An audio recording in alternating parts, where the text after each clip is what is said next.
As you might know, this week is Banned Books Week. It's a week to talk about censorship and read books that have been previously challenged, so I thought that it would be good to talk about the state of book banning within the past year, with a little bit of help from the American Library Association's resources and a couple of others. Some of the first questions that come to my mind regarding book banning is who are banning the books, where are they banning them from, and what is it that they don't want? Here in the US in 2014, the people who challenged books most frequently were parents, followed by anonymous people, and very closely followed by patrons of wherever the books are being banned from. Books are primarily being banned in public libraries and schools. Most frequent reasons within the past year the books have been challenged have been due to sexually explicit content, offensive language, being unsuited for age group, and violence. Now, depending on the context and severity, those might seem like valid reasons to keep books away from your children, or perhaps even out of the classroom at all in very severe circumstances. But there are two issues with wanting to remove books from institutions entirely, whether it be schools or libraries. Firstly, most of these books don't warrant this sort of reaction. Certainly, Toni Morrison shouldn't be taught in an elementary school, and erotica doesn't really have a place in a high school library, but those are rarely the kind of things that people argue. A lot of the arguments around whether or not a high schooler should read a book that contains words that they hear in the hallways every day, and whether or not elementary schoolers should have access to a book about a superhero who makes poop jokes. And secondly, many people who challenge the book challenge these works based on small excerpts or a specific idea in the book, rather than having read the whole book, which leads to books with crucial themes and ideas, books that have literally saved lives being cut out of circulation because a parent didn't like one section of it without seeing the whole context. This sort of censorship erases voices that desperately need to be heard. This past year's list of most frequently banned books has a startling number of diverse books. 8 of the 10 books on this list contain main or secondary characters that are racial, ethnic, or sexual minorities. This is a larger number since at the very least 2005, when ALA started quantifying how many diverse books were on the list. Now, comparing these numbers to the amount of actual diverse content that's out there is kind of startling.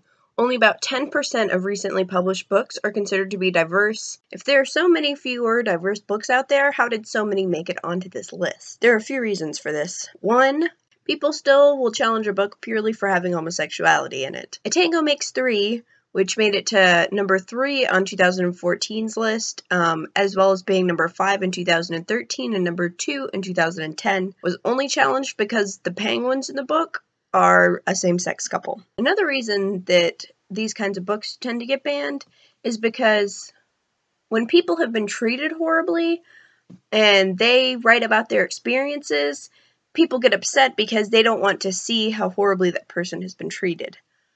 They want to see their culture the way that they already perceive it, I think.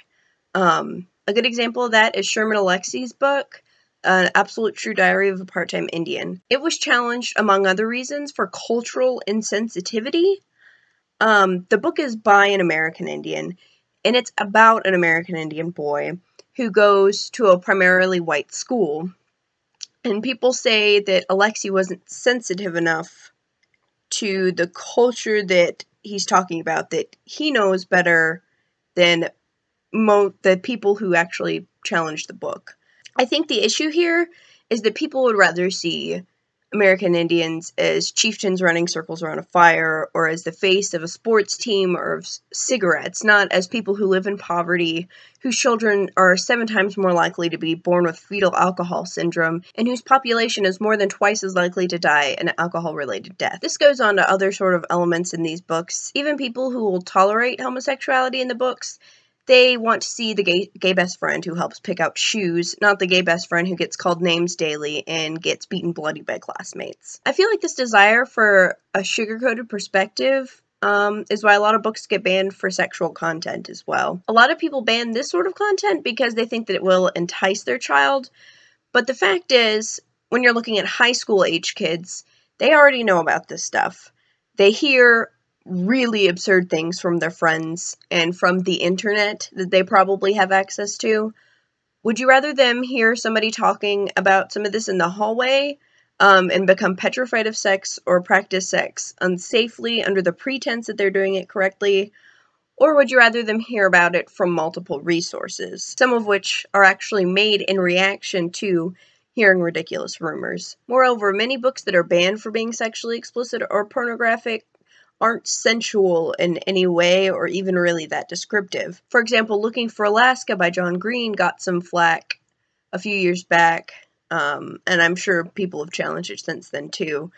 The scene that people usually have a problem with is probably the most awkward blowjob scene that has ever been written. And the parents said that they worried that their children would want to go and do things like this after they saw it.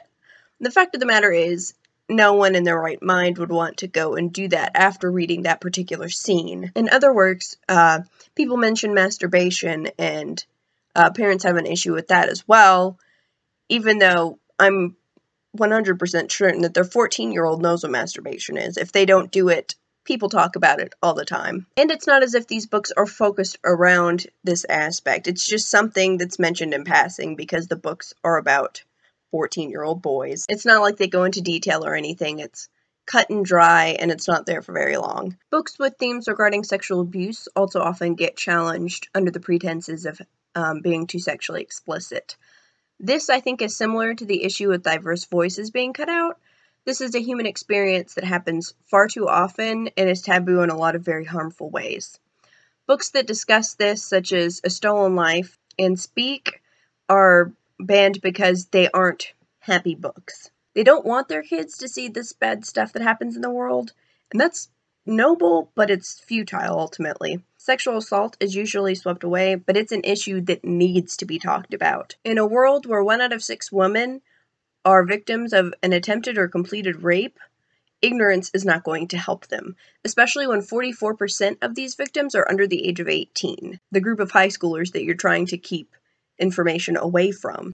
Again, I understand wanting the content to be age appropriate. Speak should not be taught in a 5th grade classroom, but after a certain age, these issues need to be talked about. Something that I found funny about some of the books that were banned is that they were banned for what they were being advertised as. In one of the books on 2014's list, It's Perfectly Normal by Robbie Harris, which has been on the list a lot of other times, is a sex education book.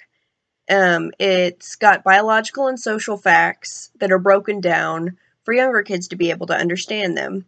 It's a really fantastic resource for parents. And I could see not wanting that in a school curriculum, perhaps, but banning it from public libraries is taking this tool away from parents that need it. And this, of course, is not the only book that this has happened to.